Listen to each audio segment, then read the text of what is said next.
dia, irmãos.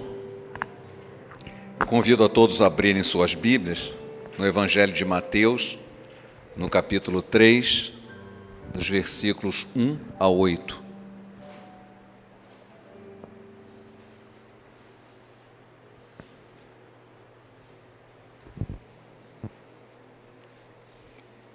Mateus, no capítulo 3, versículos de 1 a 8. Todos acharam, amém?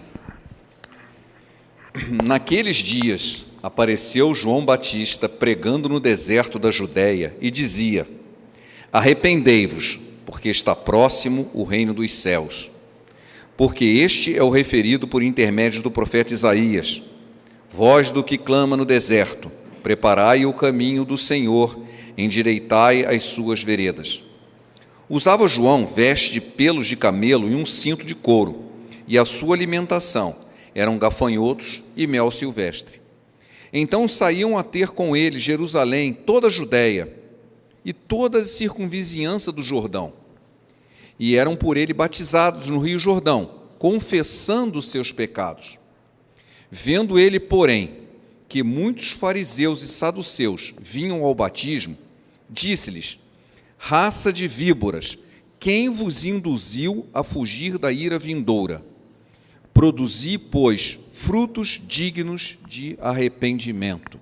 Que o Senhor possa abençoar essa palavra no nosso coração, amém? Fruto digno de arrependimento. Pouca ênfase tem se dado ao assunto arrependimento, porque se fala muito de uma salvação gratuita. Você aceita Jesus e está tudo resolvido, porque Jesus já pagou tudo e está tudo resolvido, sem dizer exatamente o que isso significa. Mas, na verdade, quando nós lemos, por exemplo, não apenas esse texto, mas em Lucas, no capítulo 13, eu vou ler 2 versículos aqui. Lucas, no capítulo 13, versículo 3, Jesus diz assim: não eram, eu vou-lo afirmo, se porém não vos arrependerdes, todos igualmente perecereis. E no versículo 5 ele repete: não eram, eu vou-lo afirmo, mas se não vos arrependerdes, todos igualmente perecereis. O arrependimento está ligado à salvação. O arrependimento é parte da pregação do verdadeiro evangelho. E eu não sei por que tem sido deixado de fora esse discurso. Em Atos, no capítulo 2, versículos 37 e 38, o texto é muito claro. Pedro estava fazendo um discurso, ele havia acabado de curar um paralítico, houve uma confusão e o povo se juntou, ele aproveitou a oportunidade, fez um discurso inflamado, falando que eles haviam sacrificado o autor da vida, que Jesus era o Messias e que eles deviam se converter. Então, no versículo 37, diz o texto assim: e ouvindo eles isto, compungiu-se-lhes o coração, e perguntaram a Pedro e aos demais apóstolos: que faremos, irmãos, homens e irmãos? Disse-lhe Pedro: arrependei-vos, e cada um de vós seja batizado em nome de Jesus Cristo, para perdão dos pecados, e recebereis o dom do Espírito Santo. A mensagem do Evangelho não é só do João Batista, por isso que eu fiz questão de ler a de Pedro. Isso era o João Batista, veio antes de Jesus. Não. A mensagem do Evangelho é: arrependa-se e aceite o perdão dos seus pecados através do sacrifício de Jesus. Mas uma coisa que eu quero chamar a atenção é que o texto que eu li diz que João Batista, ele pregava o arrependimento e uma multidão de pessoas vinha para se batizar. Porque diziam que se arrependiam, e o batismo era o sinal de arrependimento. Só que veio um grupo de pessoas, ele olhou para aquelas pessoas e as chamou de raça de víboras. Quem seriam essa raça de víboras? Não é uma profissão específica, alguém específico, mas alguém que tem uma atitude, porque ele diz que quem vos induziu a fugir da ira vindoura. O que ele está querendo dizer com isso? Porque logo em seguida diz: produzam frutos dignos de arrependimento. Ele estava duvidando que eles estavam arrependidos. Raça de víbora aqui, ele está dizendo que é a pessoa que busca salvação sem arrependimento. Por quê? Porque ele está com medo do juízo. quem vos induziu a fugir da ira vindoura? Está vindo um julgamento aí, e você não quer ir para lá. Só que você não está arrependido. Você é uma raça de víbora. Você não está arrependido. Ah, você está arrependido? Então eu quero ver os frutos. Onde estão os frutos do arrependimento? A esse tipo de gente, João Batista chama de raça de víboras. Porque quem se arrepende mesmo produz fruto. Se você encontrar, e isso é fácil, né? Já há um tempo atrás, a coisa de talvez uns 30 anos, estava em moda um caderninho assim, você pode encontrar, talvez até a nossa igreja ainda tenha, para evangelismo, 4 passos para a salvação. Você pode encontrar isso na internet. Na internet tem. Os 4 passos para a salvação. E os 4 passos começam mais ou menos assim. Deus tem um plano maravilhoso para a sua vida, mas você é pecador e o seu pecado se afasta de Deus. Jesus já pagou os seus pecados, aceite Jesus e você vai ter vida eterna. Pronto, está resolvido, aceita Jesus, faz uma oração e o cara aceitou Jesus. Qual é o objetivo disso? Escapar da punição, porque você está sob juízo por ser pecador. Cadê o arrependimento? Na época que o pastor da igreja que eu congregava distribuiu esse folheto, eu disse assim, pastor, não tem nada de errado com esses 4 passos, mas só que deviam ser 5. Está faltando um passo. Cadê o arrependimento? Quer dizer que você vai para o céu sem se arrepender? Porque Jesus pagou os seus pecados? Você não precisa se arrepender. Ah, não, Jesus já pagou meu pecado, eu vou para o céu. Sem arrependimento, isso não é bíblico. Não é bíblico. Não se trata de aumentar o conhecimento bíblico ou levar alguém a entender os seus problemas, né? Porque em vez de pecado, você fala, não, cara, ele não tem um pecado, ele tem um problema. Você precisa entender melhor os seus problemas. Você precisa se arrepender. E eu quero hoje discutir sobre isso. Porque arrependimento bíblico, o arrependimento sincero, ele é composto de 4 atitudes, 4, e que precisam vir às 4. Uma só não é suficiente. Arrependimento é uma forte convicção de pecado, uma forte contrição de pecado, uma confissão de pecado honesta e o abandono do pecado. Repetindo, confissão, contrição, confissão e abandono. Tem que ter as 4 atitudes. Vamos analisar cada uma delas e vamos ver que elas acontecem muitas vezes, mas elas acontecem de forma isolada. Convicção de pecado, o que é isso? É você ter certeza que você fez alguma coisa errada. Só isso já começa o problema. Porque no mundo de hoje é muito fácil você colocar a culpa nos outros. Meu filho me deu uma camisa do Homer Simpson, né, aquele personagem da televisão, que está escrito assim, o problema é meu, a culpa é minha, eu ponho ela em quem eu quiser. Perfeito. A culpa é minha, mas eu ponho ela em quem eu quiser. Eu nunca sou culpado de nada, eu ponho a culpa em alguém. Então, só o fato de precisar de ter uma convicção de pecado já começa o problema. As pessoas não querem se convencer de que fazem coisas erradas. Quando percebem pelas consequências, assim, mas a culpa foi de outra pessoa. Aconteceu isso, mas foi, eu fiz isso, mas foi porque você fez aquilo. Eu agi assim porque você fez assado. Ou porque a sociedade não me amou. A culpa é do sistema. Eu gosto muito dessa frase.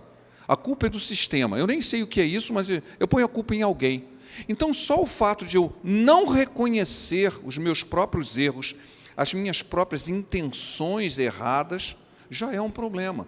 Eu não posso me arrepender sem ter certeza de que eu fiz alguma coisa errada. Vou me arrepender de quê? Eu não fiz nada de errado. Então, a primeira coisa que eu tenho que ter é uma convicção de pecado. Mas existem pessoas que têm a convicção que fizeram coisas erradas, e sabe o que acontece? Elas dizem assim, e daí? Fiz mesmo, vou fazer de novo. Fiz e gostei. Esse é o ímpio. Ele faz errado e diz, eu fiz mesmo, e gostei, vou fazer de novo. Esse tipo de convicção não serve para nada. Então, a primeira coisa é que eu tenho que ter convicção. Mas só convicção não é suficiente. Imagina, como que eu vou dizer por aí assim, não, eu fiz tudo errado. Legal, vou fazer de novo. Isso não é arrependimento. Mas pelo menos já é um primeiro passo. Eu sei que eu fiz alguma coisa errada. Isso não é simples. Tanto não é simples que a Bíblia diz que a operação da convicção é uma operação do Espírito Santo no nosso coração. Ele veio para convencer o homem do pecado, da justiça e do juízo. Essa é uma tarefa do Espírito Santo, está em João capítulo 16, versículo 8. O Espírito Santo veio para convencer o homem do pecado, da justiça e do juízo. Sem a operação do Espírito Santo na vida de uma pessoa, quando muito, ele admite que fez e diz que vai fazer de novo. Não tem convicção de pecado.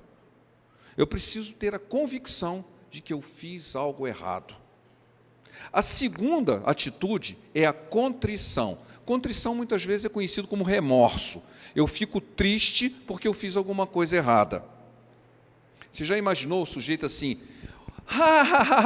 eu fiz uma coisa errada, eu vou me arrepender. Como assim? Você está alegre porque você fez uma coisa errada, você vai se arrepender por quê? Você só vai se arrepender se estiver triste porque você fez alguma coisa errada. Essa é a contrição. Caramba, eu pisei na bola, eu fiz um negócio que eu não devia fazer, eu magoei alguém, eu devia ter feito isso e não fiz, ou eu fiz alguma coisa que causou um estrago danado. Que coisa eu não devia... Caramba, pisei na bola. Fico chateado com isso. Eu fico triste. Não tenho condição de me arrepender, ficando alegre com o que eu fiz de errado. Então eu preciso ficar, pelo menos, contrito. Eu vou contar uma história, né? E essa aconteceu comigo e ela é ridícula. Eu tinha um colega na faculdade, isso no primeiro ano na faculdade, ele era um cara todo esquisito, muito esquisito. E porque ele foi esquisito, ele se meteu numa queda, um evento, tipo videocassetada, engraçadíssimo. Eu vi ele cair. Não vou descrever aqui, porque vai todo mundo pensar rir, esse não é o objetivo. Aí eu comecei a rir. Eu comecei a rir tanto que a minha face começou a dar cãibra, de tanto que eu ri. Eu perdi o controle de tanto que eu ri. E eu fiquei constrangido com aquilo. Caramba, eu queria dar um testemunho para esse rapaz, queria levar ele para Jesus, e eu estou rindo porque ele caiu no chão. Que coisa triste. Eu fiquei chateado, eu fui para casa me sentindo mal com aquilo. Resolvi ligar para ele para pedir desculpa. Aí liguei para ele. E liguei para ele, você lembra daquele episódio? Só quando eu falei isso, eu me lembrei do episódio, comecei a rir de novo. Ou seja, eu liguei para ele pedir desculpa e comecei a rir novamente. Assim, como é que eu vou pedir desculpa no negócio que eu estou rindo, gente? Aquilo me deixou mais constrangido ainda, e eu não podia mais olhar para ele. Eu acabei me afastando dele, que toda vez que chegava perto dele, ele começava a rir. Como que eu vou pedir desculpa de um negócio que eu estou achando engraçado? Embora eu tenha ficado constrangido, eu não podia lembrar do negócio que eu começava a rir novamente. Ficou uma obsessão aquilo. Gente, eu preciso me converter de novo. Eu não consigo lembrar daquele negócio sem começar a rir. Eu preciso ter uma contrição. Fiz um negócio errado, que coisa triste. E quando eu me lembrar daquilo, eu não posso rir, eu tenho que ficar com vontade de chorar. E eu não tinha essa vontade, então não estava arrependido de verdade. Eu estava com vontade de rir. Existem pessoas que ficam tristes de verdade, mas não estão arrependidos. Meu pai era policial civil, para quem não sabe, né? Já é falecido há mais de 40 anos. Eu era criança, algumas vezes, na época das férias, né, para não deixar em casa fazendo bagunça, que não tinha o que fazer, ele me levava para a delegacia. E eu presenciei algumas coisas interessantes. Vi alguns rapazes que tinham sido presos assaltando. Levaram uma surra dos policiais, tinham preso, e eles choravam. Mas eles choravam. Eu os vi sentados chorando, pedindo pela mãe deles, uns homens grandes pedindo pela mãe, chorando. Estavam tristes, estavam tristes. Mas eles não estavam tristes porque eles eram ladrões. Eles estavam tristes porque tinham sido pegos, porque tinham apanhado. Eles não estavam tristes por causa da causa, eles estavam tristes por causa da consequência. Se eles não tivessem sido presos, eles não estariam chorando. Estavam chorando porque tinham sido presos. Eles não estavam chorando porque eram ladrões, que era a verdadeira causa. Isso não é arrependimento. Era choro, mas não era arrependimento. A Bíblia diz que existem 2 tipos de tristeza. Está em 2 Coríntios 7:10. A tristeza segundo Deus opera arrependimento para a salvação, da qual ninguém se arrepende. Mas a tristeza do mundo opera a morte. Por que isso? O texto é muito claro. A tristeza segundo Deus, ela produz arrependimento e, portanto, você conserta o seu caminho. A tristeza segundo o mundo faz você ficar pior. O cara sofre porque fez errado e fica com raiva de sofrer. Ele vai ficar pior. Ele fica pior. É o que acontece muitas vezes quando o indivíduo sai da cadeia. Ele sai pior ainda. Por quê? Porque ele está com raiva de estar sendo punido. Ele jamais se arrependeu do que fez de errado. Por isso que ele volta pior. Não é porque a cadeia faz as pessoas ficarem pior. Não é porque o sistema faz ninguém ficar pior, é porque a pessoa não se arrependeu. Então, o castigo de quem não se arrepende faz a pessoa ficar pior. A tristeza, segundo Deus, ela produz o verdadeiro arrependimento. E a pessoa se conserta. Porque Deus trabalha nisso aí. A tristeza, segundo Deus, opera arrependimento. Mas eu não basta só ter a convicção de pecado e uma contrição de pecado. Eu preciso confessar o pecado. E aí começa outro problema. Você chega para o indivíduo e diz assim, o cara chega e diz, você me perdoa? Isso acontece muito quando o marido ele pisa na bola, né? E a mulher quer deixá-lo de tanta coisa errada que ele fez. E eu não estou falando isso de retórica, eu vi isso acontecer. Né? Chega assim, eu me arrependo. Aí a pessoa, arrepende de quê? De qualquer coisa, do que você quiser. Ele nem sabe do que está falando. Ele nem sabe do que está falando. Que confissão é essa que você não sabe o que está confessando? Ah, você fez errado? Então me dá um exemplo. Ah, qualquer coisa, o que você quiser. Isso é hipocrisia. Isso é hipocrisia. Você não pode pedir perdão de algo que você nem sabe do que você está pedindo. Eu vou confessar o meu pecado, qualquer pecado. Eu não sei qual é o pecado. Você está sendo parte da raça de víboras. Você está querendo escapar da consequência sem arrependimento. O indivíduo que age assim é parte da raça de víboras que o João Batista falou. O indivíduo que ele quer escapar das consequências, mas ele jamais se arrependeu das causas. Jamais se arrependeu das causas. Eu li um texto que eu achei muito interessante de Hipócrates. Hipócrates, que não tem nada a ver com hipocrisia, isso é outra coisa. Hipócrates é um filósofo grego que viveu cerca de 400 anos antes de Jesus. Ele é conhecido como o pai da medicina. Quem fez juramento médico aí, como a nossa irmã Mônica, deve saber quem é Hipócrates. E ele é um filósofo. Na internet você consegue ver 40 pensamentos de Hipócrates. É um monte de pensamento. Um deles diz assim, antes de curar alguém, pergunta-lhe se está disposto a desistir das coisas que o fizeram adoecer. Vou repetir. Antes de curar alguém, pergunta-lhe se está disposto a desistir das coisas que o fizeram adoecer. Mas é claro, o indivíduo está doente porque ele fez uma série de atitudes. E ele quer se curar, ele não gostou das consequências. Você está disposto a abrir mão das causas? Não, eu vou continuar fazendo a mesma coisa. Não tem solução. É equivalente a enxugar gelo. Você enxuga, molha de novo. Enxuga, molha de novo. Por quê? Você não se arrependeu. Você vai fazer de novo. Não adianta você confessar. Eu confessei tudo porque eu não quero as consequências. Mas vou fazer tudo de novo a hora que puder a oportunidade. Raça de víboras. Você está tentando fugir do juízo sem arrependimento. Então, a confissão não é por qualquer coisa. Você tem que saber do que você está se confessando. E tem que ter uma vontade de mudar, que é o quarto passo. Então, o primeiro passo é convicção, o segundo é contrição, o terceiro é confissão, mas esses três não significam arrependimento se não houver uma disposição de abandonar o que eu estou fazendo. Conversei com uma pessoa também, explicando sobre as atitudes que ela tinha feito de errado ao longo da vida, e ela disse, eu reconheço, fiz tudo errado, fico muito triste de ter feito tudo isso errado, mas eu vou continuar fazendo. Disse isso na minha cara, desse jeito. Ela estava triste, ela confessou, ela tinha convicção, e eu vou continuar fazendo. Isso é arrependimento? Não, não é o verdadeiro arrependimento. Ele fez os 3 primeiros passos, tem a convicção de que fez errado, está triste porque fez errado, confessou que fez errado, mas não está disposto a mudar. Isso não é arrependimento, não é o arrependimento bíblico. 3 atitudes não resolvem se não houver a quarta. Em Provérbios 28, 13 diz, o que encobre as suas transgressões nunca prosperará, mas os que a confessa e deixa alcançará misericórdia. Os que a confessa e deixa alcançará misericórdia. Confessar só não é suficiente. O que João Batista falou para a raça de víboras, daqueles que fingiam arrependimento, mas na verdade só queriam se livrar das consequências? Ele disse, você tem que produzir fruto digno de arrependimento. O arrependimento genuíno, ele produz fruto. Ele produz fruto. Que fruto seria esse? A gente pode ler isso em Gálatas, no fruto do Espírito. O fruto do Espírito é o amor, gozo, paz, longanimidade, benignidade, bondade, fé, mansidão, temperança. É o fruto, com muitos gomos. Assim, mas eu não tenho... Está faltando gomo nesse fruto aqui, eu tenho uns gomos murchinhos, não serve para nada, né? Pois é um processo. Mas, na verdade, o arrependimento, ele mostra...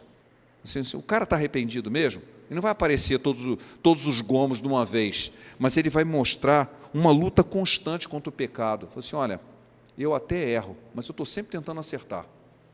Essa é a postura do cara arrependido, restaurado. Eu sei que eu erro, mas eu estou sempre tentando acertar. E às vezes eu erro, mas eu estou sempre tentando acertar. Eu quero me consertar. Um desejo intenso de agradar aquele que nos resgatou das trevas para o reino do Filho e do seu amor.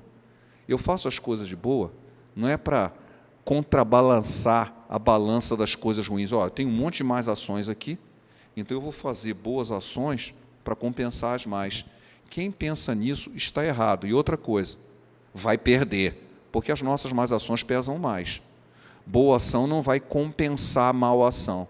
Então por que eu vou fazer boa ação? Porque eu quero fazer isso para alegrar quem me resgatou, quem já me perdoou. Eu já fui perdoado, então eu vou agir bem, não para conquistar méritos, porque o meu perdão não foi pelo meu mérito, foi pelo mérito de Jesus. Eu faço coisas boas para agradar aquele que me perdoou. Então eu quero agradar cada vez mais ao meu Senhor, aquele que me comprou com o seu sangue. E com isso os frutos vão aparecendo. Vão aparecendo. Eu quero fazer certo, por quê? Porque eu sei que eu vou agradar ao Senhor. Eu quero fazer desse jeito, eu não vou fazer certas coisas, porque eu sei que isso vai desagradar ao Senhor. Então eu vou trabalhando nisso, e a minha vida vai sendo aperfeiçoada num processo que a gente chama de santificação, e os frutos vão aparecendo. Então alguém disse, olha, eu estou vendo que houve uma diferença na sua vida. Eu estou vendo frutos dignos de arrependimento. Eu não estou fazendo isso porque eu quero me livrar das consequências do pecado, porque eles já foram pagos, porque eu me arrependi deles e porque Jesus os pagou. Mas eu faço coisas boas para alegrar aquele que fez tudo isso por mim. E é interessante, né? Eu gostaria de terminar essa breve meditação. Assim, Jesus comparou a pessoa que se arrepende a alguém que produz uma festa no céu. Já pararam para pensar nisso? Já pararam para pensar nisso? Quando eu produzo fruto de arrependimento, não é uma coisa que eu ganho só para mim. Jesus disse, assim vos digo, que há a alegria diante dos anjos de Deus, por um pecador que se arrepende. Lucas 15, 10. A alegria diante dos anjos de Deus, por um pecador que se arrepende. Olha só, que coisa interessante. Não é algo que eu conquisto só para mim, mas algo que abençoa uma forma espiritual cuja extensão nós não conseguimos medir. A festa no céu para um pecador que se arrepende. Vamos produzir, pois, frutos dignos de arrependimento. Amém? Pai, obrigado pela Tua palavra, que sempre fala ao nosso coração, que nos resgata, ó Pai, das trevas para o reino do Filho do Teu amor. Que a Tua palavra, ó Pai, nos encha nessa manhã, nos transforme e que saiamos daqui mais parecido contigo, que jamais, ó Pai, tenhamos o caminho da raça de víboras, o caminho dos hipócritas. Queremos ter o verdadeiro e genuíno arrependimento, para que o fruto do Espírito louve o Teu nome e mostre a Tua presença em nossas vidas. É em nome de Jesus que te agradecemos e te pedimos. Amém.